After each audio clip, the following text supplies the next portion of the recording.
Think about animals in the cold New England Ocean. I'm thinking lobsters, mussels, seals, maybe even sharks. We're going to learn about a lesser-known creature lurking there. It's coral. And we descended down, and I just saw so many hundreds of white and brown colonies everywhere. From the New England News Collaborative, this is Next. Why some scientists believe this northern star coral could hold valuable secrets for fighting climate change. And we look at what it would take to create an effective public transit system and cut back personal car use in Vermont. I called up a junkyard and they came and got it, and I thought, I'm going to try to do without a car.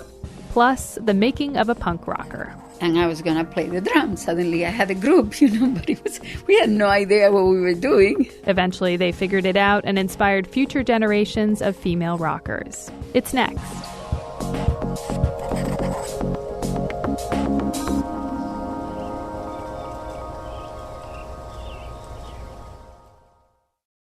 Next is produced at Connecticut Public Radio and is powered by the New England News Collaborative, 8 public media companies coming together to tell the story of a changing region, with support from the Corporation for Public Broadcasting.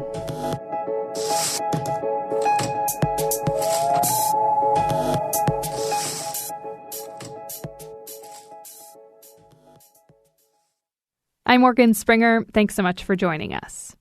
Today, we have an update on a story we've been following. WBUR first broke the news in August about the federal government ending an application process for seriously ill migrants. It's an option called deferred action. This allowed some non-citizens to stay in the U.S. while receiving medical treatment that's not available in their home country. After weeks of public outcry, the process was reinstated in September. And today, reporter Shannon Dooling brings us this update from a family who's living the experience in Boston. 16-year-old Jonathan Sanchez entered the U.S. with his family on tourist visas in 2016.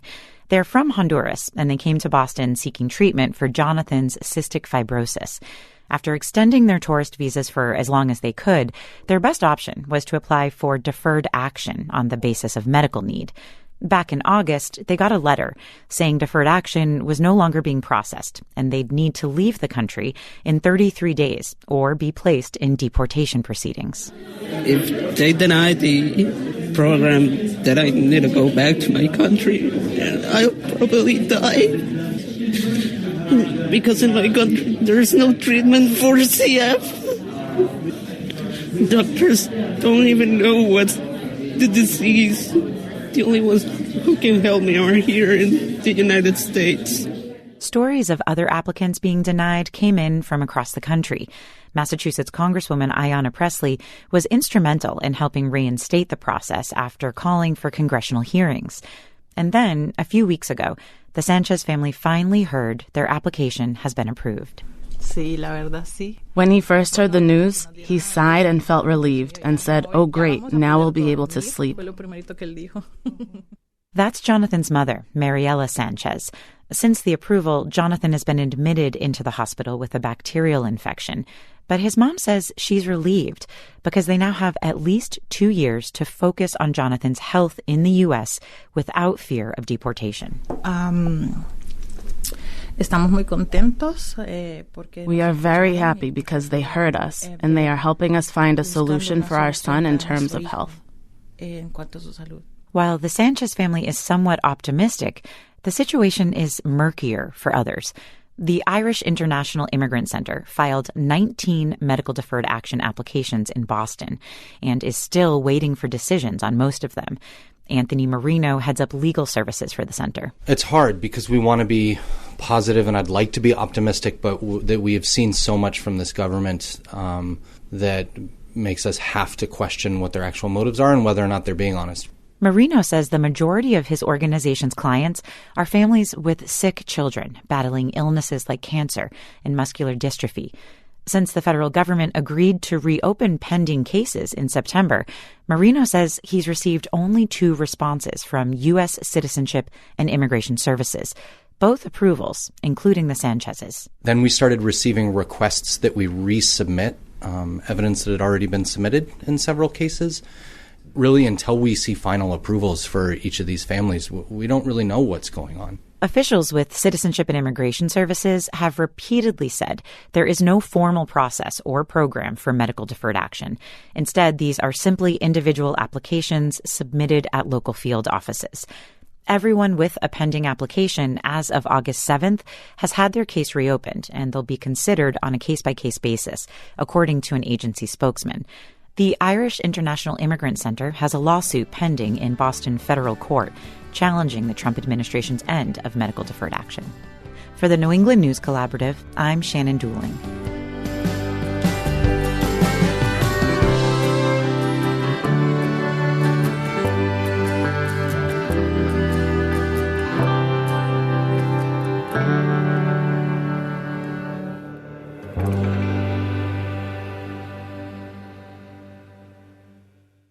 About 400 North Atlantic right whales are left in the world, and federal scientists say the top reason they're dying is they're getting caught in fishing gear.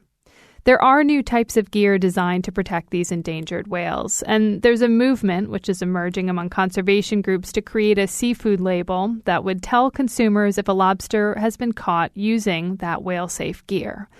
But as Fred Bever reports, it could be a tough sell in Maine, where some say the iconic fishery is already sustainable. A specific whale-friendly or even whale-safe moniker would likely apply to lobster harvested from traps with weak breakaway rope or remote-controlled ropeless gear systems. Scientists and conservationists say such gear changes, while still in the developmental stage, could reduce or even eliminate the risk that whales will be injured or killed by entanglements. That's really important, that fishermen that are willing to test this gear, and certainly those fishermen fishing with ropeless gear, should be rewarded. Erica Fuller is a lawyer at the Conservation Law Foundation, one of several organizations suing the federal government for stronger protections of the roughly 400 North Atlantic right whales remaining on the planet. Fuller says that as legal and federal regulatory actions proceed, encouraging lobstermen to make costly investments in the latest technologies would likely hasten their adoption. I think there's, enough data to show that the American public is willing to pay more for food that's been sustainably caught. And I think that if someone were to take the initiative to get even a small, either like a high-end restaurant, or if it's a small lobster shack like a Luke's Lobster or whatever, I think that you could start with a market that's small that says, we have this thing that nobody else has, which is whale-safe lobster. There are already a lot of companies asking for sustainable seafood. At a recent meeting in Portland, Michelle Cho, who directs the Bycatch Solutions program at Boston's New England Aquarium, said she is hearing interest from distributors who serve big companies such as Walmart and Kroger. She cautions, though, that there would be many challenges in scaling up a verifiable whale-safe lobster program, chief among them the ability to trace any given lobster from trap to table. And the fact that lobsters in particular there's a whole live market, and some of them are pounded and not necessarily pounded where they were caught, or processed, and maybe processed not even in the same country that they were caught. So that is a really added layer, and is going to be a big challenge for scaling anything like that up, I think. Maine's lobster industry does have some experience tracing product for marketing incentives. For several years, 14 distributors that take lobsters from Maine fishermen have been certified by the International Marine Stewardship Council. The MSC logo is an established certifier of sustainable fisheries claims. Jim Marcos, general manager at the Maine Shellfish Company, says the MSC label has been most useful when selling lobster to European markets, where consumers are willing to pay a premium for confidence in the fishery's sustainability. And Marcos says a certification program specific to whale-friendly practices could be viable if it were driven by consumer demand. If it is consumer-driven, and if it is possible for certain lobster fishermen to comply with that, I'll call it a certification, then it will find a place, just like MSC certification has. MSC requires annual third-party audits for compliance with standards to ensure a fishery's persistence, and it includes conditions for minimizing harm to other species, such as the endangered right whales. MSC officials completed the most recent audit of Maine's lobster fishery in September, and MSC's fisheries manager, Marin Hawks, says consumers should be confident that MSC certification shows the whales are being protected from harm by the Maine lobster fishery. She adds that the next audit in April will determine whether the fishery continues to meet certification conditions. But she says the council would not revise its standards to require ropeless fishing unless that becomes a recognized standard worldwide. And the way that we view our program is that we are riding behind just the crest of the wave. And so if ropeless fishing was considered to be global best practice, then yes, we would revise our standard to include it. But until that time, we're not prescriptive in fishing methods. Here in Maine, many in the industry say that the existing MSC certification is sufficient and that a new program would be redundant. Those include the executive director of the Maine Lobster Dealers Association and David Sullivan, a special representative to the Maine Lobstering Union, also known as Lobster 207. Well, here's the thing. All of Maine is whale safe. We haven't entangled a single whale since 2002. We haven't killed a single. They can't even tell us if we've ever killed a whale. So I would say that Maine is already whale safe. Lobster 207, the Maine Lobstermen's Association, and even Patrick Kelleher, the commissioner of the Department of Marine Resources, all share the view of most Maine lobstermen. Ropeless tech is years away from viability for Maine's diverse fleet and variable ocean floor. But Robert Martin, a Massachusetts lobsterman who's been using the remote control gear, says it may be closer than they think. Mine just came out of the water. I was actively fishing it from the summer through this fall. I was actually fishing it. It wasn't just testing it. We worked on a lot of stuff with it, and basically right now we've never had a failure. Martin predicts that once Maine lobstermen face the same reality he did early this decade, a federal closure of his usual fishing grounds to protect the whales, they might wish they'd tried out new gear earlier. And for his part, Martin is hoping that a whale-friendly branding program will be created, giving him a chance to earn a little extra money. Instead of stomping your feet, throwing your hat out, kicking in the sand, you're going to get a dirty hat.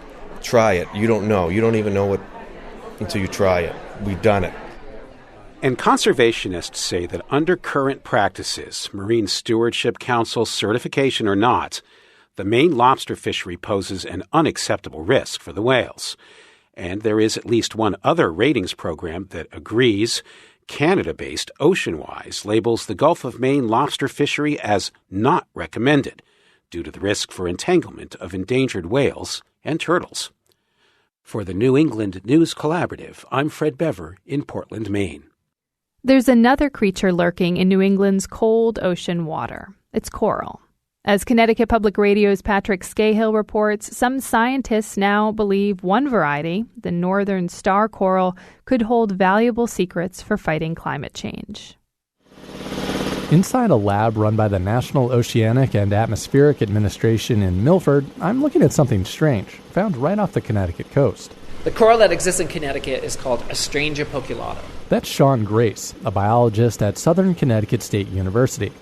He says that name Astrangia captures the surprise scientists felt when they observed this coral centuries ago. So you can imagine back then, they pulled it up and looked at it and went, well, that's a strange thing to see off the coast of, New Jersey, mid-Atlantic.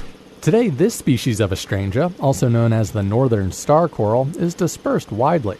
From southern New England, it goes down the eastern seaboard into the Gulf of Mexico. Corals are animals, invertebrates related to jellyfish, and they create important ecosystems, preventing coastal erosion and providing habitat for thousands of creatures. Many have a symbiotic relationship with algae called zooxanthellae. It's what makes tropical corals so colorful. When corals lose that algae, they can die. But Grace says for Astrangia, that's not the case. When you find a coral that's become white, it's called bleached. And yet, in New England, we have this coral species that exists with and without zooxanthellae, and it does fine. One of Astrangia's many mysteries. Grace and NOAA scientist David Valou dig deeper into Astrangia's other secrets. Valou stands next to an array of test bays, gesturing to a labyrinth of nearby pipes that connect with Long Island Sound. The seawater comes in, we've got them at 18 degrees Celsius. This is raw seawater going through these. Scientists bubble in carbon dioxide. In the sky, CO2 traps heat, raising Earth's average temperature.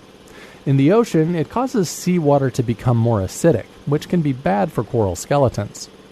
Grace tweaks the pH across the bays. The idea is to simulate possible future ocean chemistry. These are the most basic studies that we can start with. But if we go from this and we look at the responses that these corals have, we can then start looking at their genes. And in those genes, Grace says, are secrets, a playbook that might explain how this coral survives without algae or withstands the cold of New England's winter.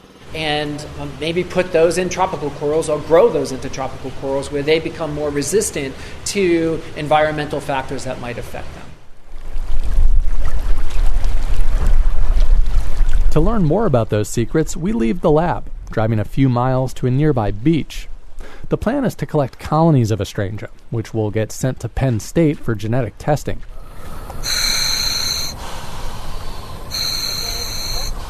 Sound like Darth Vader. Former student Gabriella DePreta puts on her diving gear.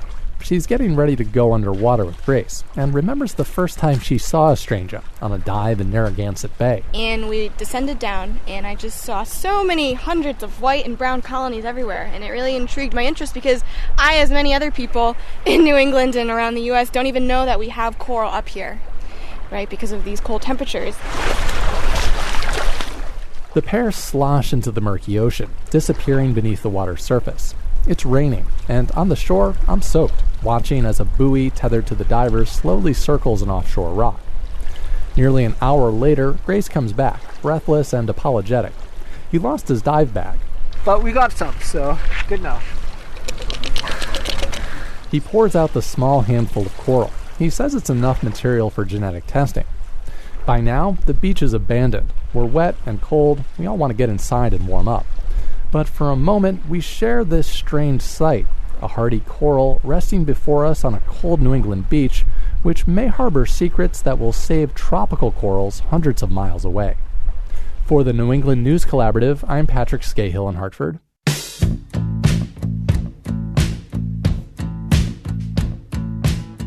After the break, what it would take to improve public transportation in Vermont. It's next.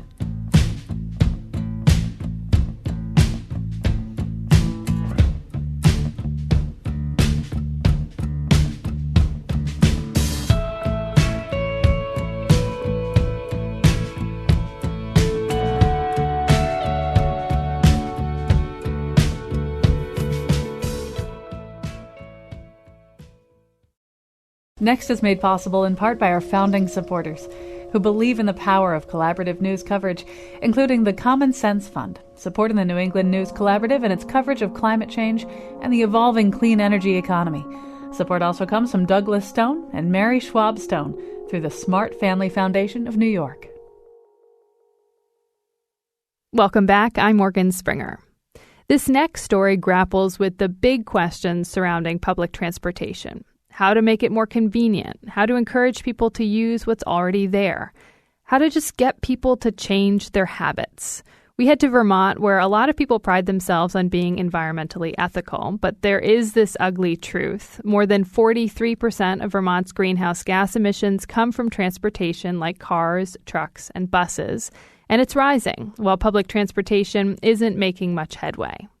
The podcast Brave Little State from Vermont Public Radio tackles public transportation. Here's Angela Evansy and Peter Hirschfeld. Kurt McCormick used to love cars, especially the Triumph TR3 he owned when he was a teenager. You probably don't know what that is. It's a British sports car, very small, really fun. And he's always admired the engineering that makes the automobile run. I was a backyard car mechanic. I loved cars. The internal combustion engine is an amazing thing. As McCormick got older, though, he began to realize that these amazing things were doing some serious damage. Yeah, the 40-some-odd thousand people that are killed every year, climate change, the air pollution, the several 100,000 people that still die from air pollution every year in the U.S. So sometimes when you love something, you have to let it go. McCormick doesn't drive anymore or even own a car. He hasn't since 2002, when his Nissan Sentra took its last breath. I called up a junkyard, and they came and got it, and I thought, I'm going to try to do without a car. And it was surprisingly easy. The 67-year-old Burlington resident is tall and thin, maybe from all the walking and biking he does. And he says he can get to work in Montpelier and just about anywhere else he needs to go without a car. But he lives in downtown Burlington, and he can literally see the nearest bus stop from his living room window. Anyway, you'll see it. It'll be right where that white car is. That's a stop right there. Sometimes I'm literally running off my porch, waving, trying to get him to not pull out. The reason McCormick decided to give up his car was to force himself to use public transportation, to make his lifestyle align with his values. There are probably lots of people in Vermont who would like to do less driving, but what about the ones who can't see the bus stop from their house? I have the sense that people who live in Burlington maybe do have an effective system, but I live in central Vermont. This is Eve Jacobs Carnahan. She lives in Montpelier, and for the past 4 years, she and her husband, Paul Carnahan, have been sharing a car, a Tesla Model 3. What we tend to do is plan ahead for the week, and I'll say, okay, Eve works at home. Wednesday, her husband, Paul, works in Barrie, so he usually gets the car. But say Eve has an afternoon meeting in Waterbury. There's no bus to Waterbury in the afternoon. I'm going to have the car that day. So Paul will catch the morning bus to Barrie. It works pretty well when the weather is good. It tends to not be able to keep its schedule when the weather is bad, and that's when it's most uncomfortable. When they can't make the bus work, either Paul or Eve will call a colleague or friend and ask for a ride. And my friends have now figured out that they're going to hear from me for some of these regular monthly meetings. They now will approach me and say, hey, our monthly meeting of such and such is coming up. Do you want a ride? That's really interesting. So essentially you're relying on other people who have cars, and that's the way that you, between the two of you, with like some help from carpooling and so forth, can make it work. Yes. Eve and Paul could afford 2 cars. They share just one by choice to shrink their carbon footprint. But it's not easy. To get to Waterbury, to get to Burlington on the weekend, there is no good system. And every time I run into some sort of frustration with not being able to get somewhere because I'm not the one with the car that day, I just say, why don't we have a better transit system here? Eve Jacobs Carnahan, if you haven't figured it out, is today's question asker. What will it take to create an effective public transit system that enables Vermonters to dramatically reduce automobile use? AKA, how can we all drive less? The other reason that I really wonder about this is because Vermonters pride themselves on being so environmentally conscious. But this just seems to be a real conundrum. It's a conundrum, all right. Remember Kurt McCormick, the voluntarily carless guy we met at the very beginning? Not to bury the lead, but he's actually a state representative. When he commutes to Montpelier by bus, it's to the Vermont State House. And McCormick is also the chair of the House Transportation Committee. If anyone would have the answer to Eve's question, it's him. So, Kurt, what would it take to create a public transportation system that allowed Vermonters to dramatically reduce their reliance on cars? Well, I have the same question, and I've been clearly tasked with trying to solve that by the Speaker when I was made chairman. So, does that mean you have the answer? It does not.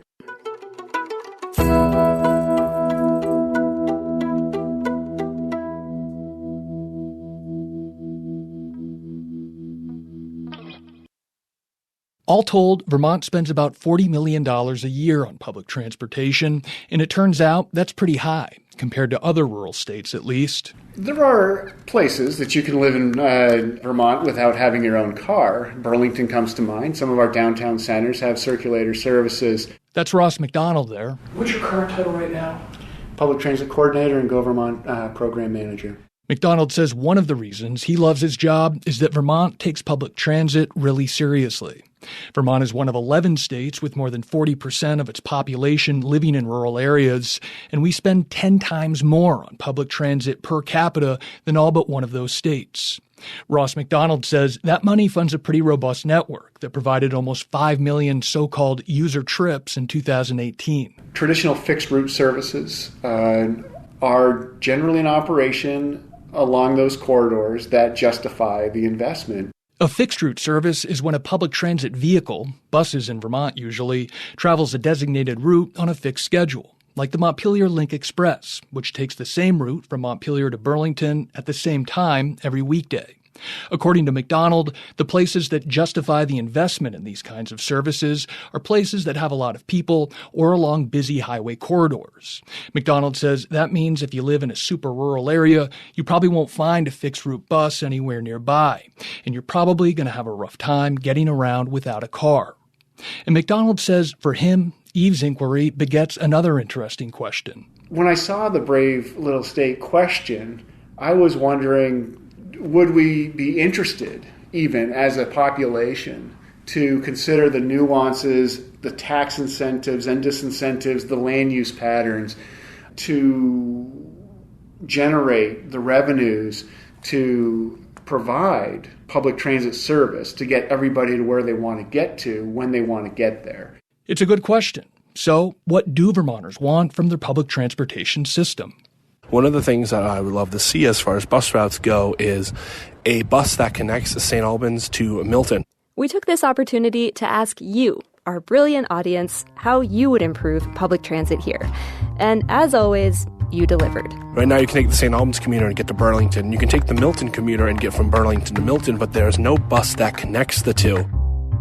Hi, Brave Little State. My name is Dustin Tanner. Hi, my name is Kim Graham. I'm in Barrie, Vermont. This is Bennett from Middlesex. My name is Diana. Peter Johnke. Annie Stratton. John Snell. My name is Molly DeFont. I live in Roxbury, Vermont, and would love to see some sort of electric rail along the 12A corridor of the Amtrak. I guess if I was dreaming out loud, I'd love to see high-speed rail between Montreal and Boston and Montreal and New York City that had stops in Vermont. I commute to Montpelier from Hardwick 3, sometimes 4 times per week for work.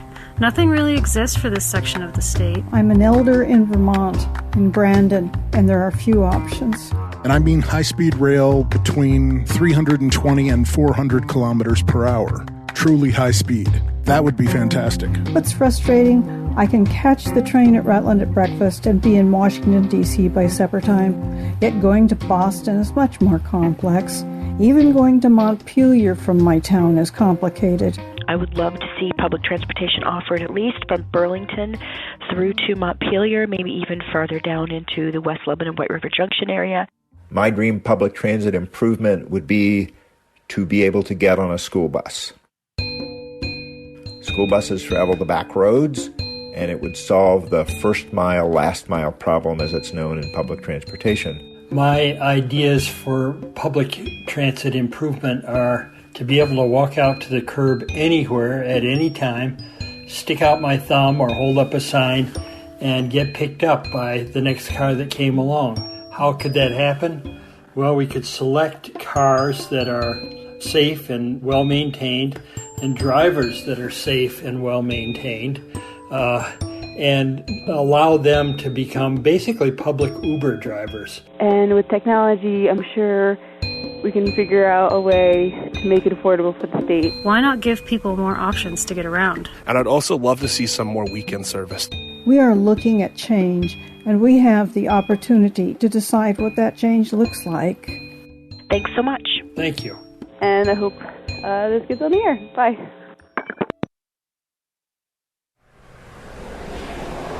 It's one thing to fantasize about public transit utopias of the future, but for some people in Vermont, the question of how to get from point A to point B is more urgent. Am I at the right place? Huh? Am I at the right place? Are you... Peter Hirschfeld. Peter Hirschfeld. I thought you were bigger. Hi, I'm Marsha Kepnes. You thought I was bigger? Yeah. Television fattens people up. What do they say? The camera adds 10 pounds? It does. It does. Marsha Kepnes is 71 years old, and she lives in an old pink house about a mile outside Barrie City. She's seen me on public television before, apparently, which is why she's surprised at my appearance in person. Okay, come on in. I'll start the clock. Mr. George Kent currently serves as... I see that... We're talking to Kepnes because she doesn't have a car. Not because she wouldn't love to drive, but because she can't. I have never driven. Okay. Because I've always been legally blind. That part about never driving isn't entirely true. When Kepnes was a teenager, her dad let her get behind the wheel during a visit to Cape Cod. I pressed too hard on the gas because I wasn't used to the pedals, and we went up a sand dune. And that was the last time my father took me driving. Kepnes moved to Vermont from the Boston area when she was in her late 20s. I knew when I came up here that it was unfair to expect anything like the MTA in Boston. And for a while at least, Kepnes says the public transportation system in Barre was more than serviceable. She could get to her kids' schools, go to all the food stores and shopping centers she liked, but then her knees gave out, and she couldn't navigate the mile-long walk down the hill to the nearest bus stop. As situations increase my need, the transportation system became less and less adequate. Remember when we talked about fixed route service? Well, Marcia Kepnes relies on a different kind of public transit called demand response. It's when a customer requests a ride in advance and then a bus or van or car takes them directly to their destination. So when Kepnes needs to go somewhere, she relies on volunteer drivers from the Vermont Association for the Blind and demand response buses run by Green Mountain Transit. It all sounds well and good, but in order to assure a ride, Kepnes says she often has to book a week in advance. This is the trouble with this system. You have to plan. I have no spontaneity or urgency, and that's the great anxiety. When I visited Kepnes, Barre had just gotten its first winter storm of the year. And Kepnes says the day before it came, she realized she didn't have any salt to melt the ice that would soon be covering her sidewalk. I just was beside myself with anxiety. There were certain things that I had to get. And this is very rare because I try to live so I don't run out. But occasionally you have to get stuff. Kepnes says she lays awake at night, gaming out strategies to get to the places she needs to go. How am I going to manage and rearrange my life, and who can I ask, and who can I count on if I've got an urgent need? And boy, that is a tough thing. That is very hard. It's very, very stressful. This is half my life, is planning my transportation.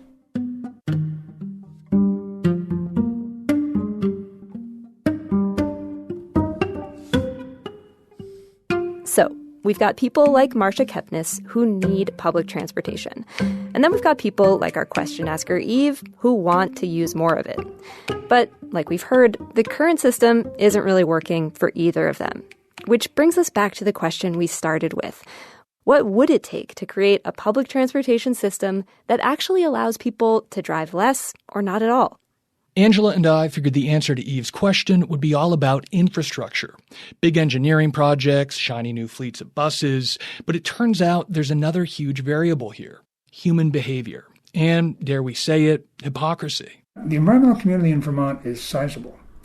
I think it's large enough if half of them used transit instead of their cars, at least a lot of the times, if not most of the time, that would make more than a dent. Kurt McCormick, the state rep who chairs the House Transportation Committee, says if Vermonters really want better public transit, then we've all got to walk the walk, or rather, ride the bus. It's nowhere near its potential.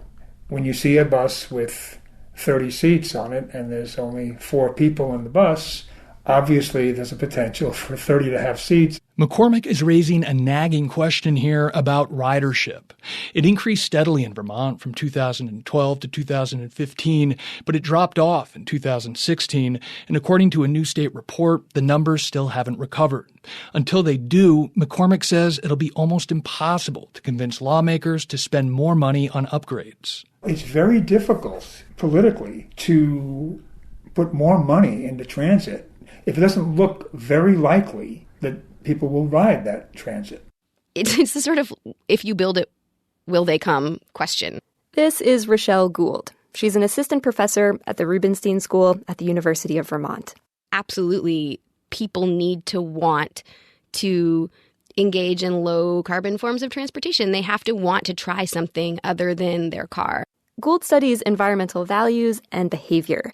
And she says even with growing awareness of climate change, old driving habits die hard. This becomes very complicated. Think about, how am I going to manage getting myself from A to B to C, and with kids and with pets and with everything else? How is this all going to work?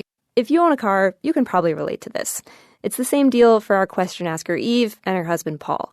My husband might wait an extra 20 minutes or half an hour because the bus is really late. And so that's really frustrating. So that's one of the reasons he usually gets to have the car. So part of this is on us and our willingness to really change our daily routine for the greater good. Rochelle Gould says a lot of our choices come down to this dichotomy, convenience versus morality. I think the way to approach this issue of transportation is to work on both sides of that issue. So make it more and more convenient, make it more and more feasible to do this in a practical way, to get around without a car, and also work on, awareness of this issue and how does it play into our larger moral concerns as a society, as a globe.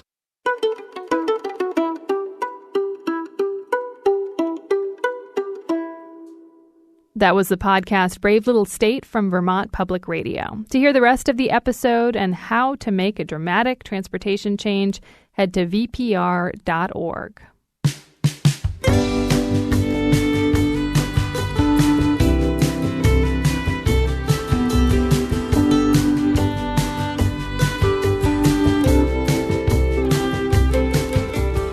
Coming up, the story of a drummer in a 1970s punk band who helped inspire a whole generation of female rockers. It's next.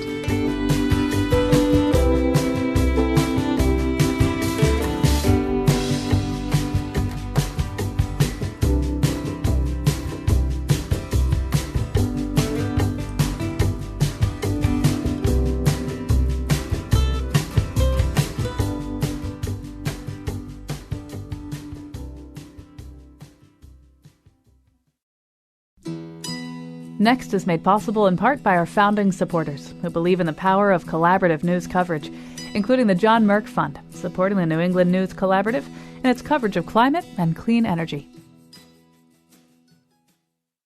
A whole generation of female rock and roll musicians, bands like Bikini Kill and Sleater-Kinney, say they were inspired by a little-known punk band from the 1970s called The Slits. The drummer for The Slits lives in Cape Cod, Massachusetts. Her name is Paloma McLarty, but she's better known as Palm Olive. Producer Andrea Betanzos has a profile of the punk rock musician. So in 1973, Paloma fled Spain. She left her parents, her boyfriend, her home. She was 17 years old. And I was kind of like desperate to find a different way of life, really. A friend gave Paloma an address of someone in London she didn't know and she'd never heard of.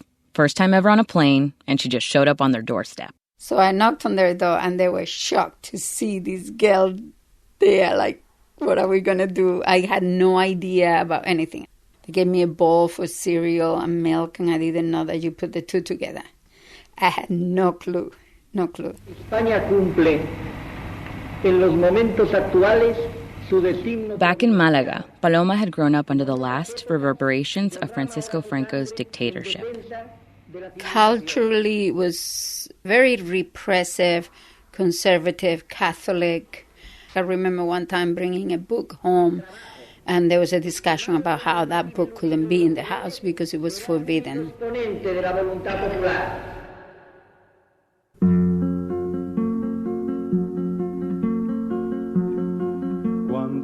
There were rules that needed to be followed, but this was the 1960s, and messages of dissent seeped their way through the protest songs of Joan Baez and Bob Dylan. And while Paloma appreciated Joan and Bob, she leaned in hard to Spanish singer-songwriters like Paco Ibáñez. And I just will drink their LPs. I remember being one Christmas locked in my room just listening. I knew it by heart. The poetry resonated with her. So that was my connection with music. Never thought that I would play music in my life. Never had the intention, the desire, or that even it was possible. But then that possibility presented itself in London. It was 1976, and she'd arrived right at the cusp of a new kind of musical movement, where anybody could start a band. So Paloma dove in. She quickly learned English from the squatter she was living with, and found herself a new boyfriend. a musician named Woody Meller. He had a stage name, though, Joe Strummer, the lead singer of The Clash. Joe and Paloma were young and in love, but Paloma got restless pretty fast. She went to Scotland, back to London, thought, maybe I'll be a mime, joined a performance troupe, quit 3 days later because she didn't get along with the leader of the troupe. And then she picked up the drums. So I started practicing the roles, and I started playing with the drums, and I was fascinated because it was fun. And then I started hitting the tom-tom and just finding, getting the sounds. This was a time when London was swarming with bands, and of all of them, Paloma was asked to join the Flowers of Romance, a band started by Sid Vicious. And I was going to play the drums. Suddenly I had a group, but we had no idea what we were doing. One night after rehearsing, Paloma remembers Sid was trying so hard to flirt with her. But he was obnoxious. He slapped a swastika on his arm. She had come from a fascist country, after all. And she just wasn't into him, so she turned him down. Next time I find out I'm not in the group, he kicked me out. I was so upset. So she thought, screw this. I said, I don't want to deal with a guy I have to sleep with him. And so I decided to form a group with only girls, which there weren't any. She asked friends of friends, girls she thought had no inhibitions. There were 4 of them, and they called themselves the Slits.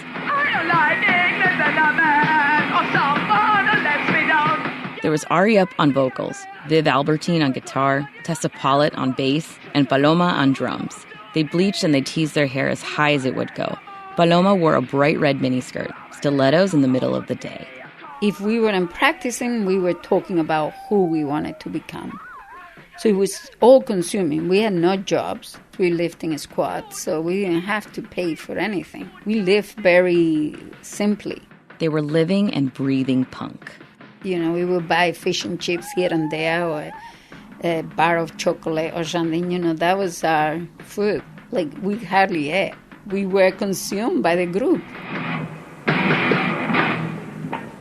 One night, she was christened with a new name. She was at a pub and was introduced to Clash bassist Paul Simonon. And he had asked me my name, and I said Paloma, and he said Palmolive, joking around. And I thought it was very funny. And I said, yeah, my name is Palmolive. And then it's kind of stuck. And so Palmolive raged on. She said there was freedom in being angry. Being able to be angry, not just peace and love. But if you're angry, that's okay. And you should be able to express that. A newspaper wrote them up as a band that made the Sex Pistols look like choir boys. And you could hear why in the first lyrics she ever wrote. I'm going to be your enemy all for the heck of it. If you like this, I'm going to be the opposite. It was an angry call to the system. If you like peace and flowers, I'm going to give you knives and chains. It was just ridiculous, but it was just very in your face like that. The Slits never became a household name like the Sex Pistols or the Ramones, even though they held their own. When they were deciding on a new manager, Palmolive put her foot down, and so they kicked her out. She ended up joining another influential but barely known female band, the Raincoats. When the band was just forming, Palmolive plastered ads in the windows of the Compendium bookstore in London. They were short and to the point. Female musician wanted, a strength, not a style. I met her in a club down. This lineup included Ana da Silva on vocals and guitar, Gina Birch on vocals and bass, violinist Vicky Aspinall, and Palmolive on drums. They recorded an album and even went on tour. But Paloma was beginning to realize that for her, anger was not enough. It just got tired. I just got tired. I just felt like there was some things in life that I was missing and I wasn't going to find it there. I knew that there was a spiritual world out there and I needed to focus on it. This started her on a journey that would last several years. She tried out an ashram in India. That didn't work. She tried living in an anthroposophical community. That wasn't right either. So she kept looking. She tried Christianity, but she felt let down by the church. Eventually, she decided to do away with all the conventions of religion, and build a relationship to God on her own terms. So when you encounter either a group, a political group, a punk rock establishment, a church council, I don't care who they are, and they said, this is how it is, you either like it or you leave it, and it's something that goes really, really against your grain, and you know that it's not healthy, then it's time to leave. Decades later, Paloma's left the music scene entirely. She's now living on Cape Cod. She's married, she has grandchildren, she makes apple preserves, and she started to reflect back on her life up until this point. Paloma has started the first pages of her memoir. She's thinking of calling it Adventures Close to Home. It's an ode to her favorite song, one that she wrote. Punk or no punk, Paloma does things her own way. How could I not do what I did? Like something in me was just driving me to really find answers. And I am glad that I did, because I am in a different place. I'm glad that I took charge of my own life, that I didn't let a system just mold me, because I don't know who I will be. I'm glad I'm not so much a product of something that someone decided I should be. In Hyannis, I'm Andrea Betanzos.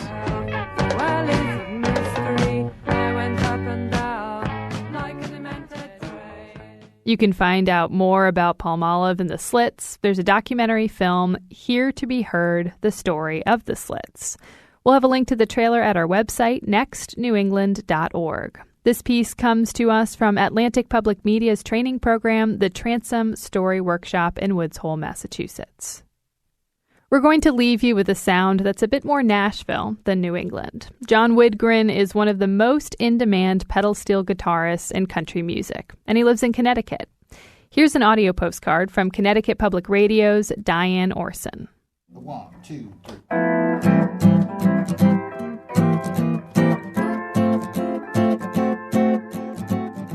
My name is John Widgren. I play the pedal steel, and I love my job. Tim Kelly, and I'm playing the acoustic guitar. This is a modern pedal steel guitar.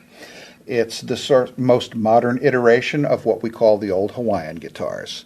Hawaiian music was based on being able to take a movable bar up and down across the strings, like this.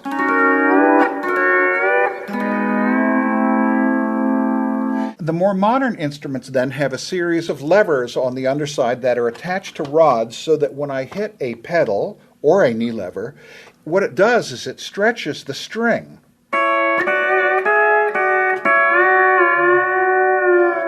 The first time I heard pedal steel that I noticed was the great Buddy Emmons playing on a Judy Collins tune called Someday Soon. There's a young man that I know, his age is 21, comes from down in southern Colorado.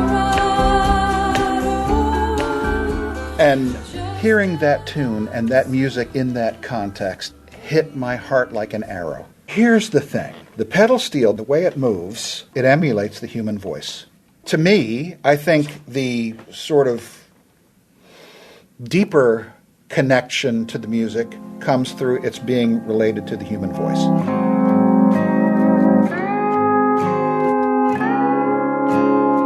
A lot of people sort of bemoan what is happening to the tradition of using pedal steel in country music, but I see a blossoming of pedal steel being used in other genres. Young players everywhere, and they are on fire about the instrument. I'm glad to be a part of it.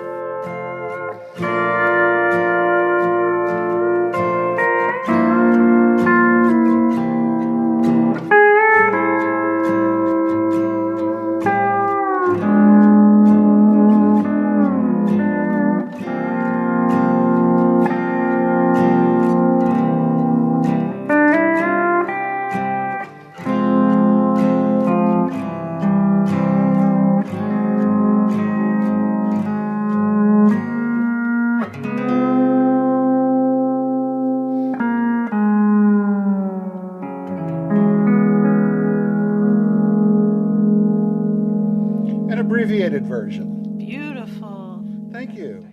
Thanks for listening. You can find our show wherever you get your podcasts. Just search Next New England. Next is produced by me, Morgan Springer. The executive producer is Katie Tolarski. Music this week is by Todd Merrill and Goodnight Blue Moon. The New England News Collaborative is powered by the Corporation for Public Broadcasting, Connecticut Public Radio, Vermont Public Radio, New Hampshire Public Radio, Maine Public Radio, New England Public Radio, WBUR, WSHU, and the Public's Radio.